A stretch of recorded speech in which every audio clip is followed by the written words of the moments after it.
Use a belt sander cautiously on a door or jamb to remove small amounts of material without burning the wood or creating excessive dust. Start by checking the door fit and marking where material must be removed, then orient the sander so the belt runs with the grain when possible to avoid deep gouges. Keep the sander moving steadily and never hover in one spot. Use a light touch and make multiple passes, removing only a little each time so you can test the fit frequently rather than cutting too much on the first pass. If working on a jamb, consider removing the door and clamping it flat on sawhorses for better control and visibility and to avoid edge chipping. Always choose an appropriate grit belt. Begin with a coarser grit only for heavy material removal and finish with a finer grit to smooth the surface before final fitting.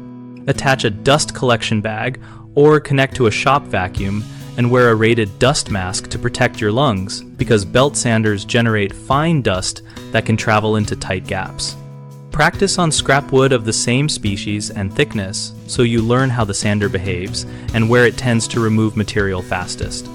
Common mistakes include taking off too much material by pressing down or stopping in one spot, which causes a low area.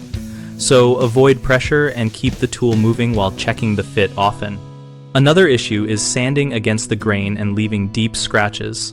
Flip or reorient the sander to align with the grain and finish with a finer grit to remove scratch marks.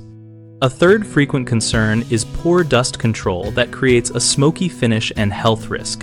Use dust extraction, wear eye protection and a mask, and work outdoors or in a well-ventilated area when possible.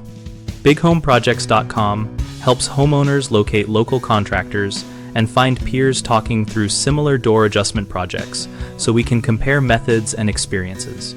We also help contractors showcase their work and find new jobs, while our discussion community lets both sides ask questions and share practical tips.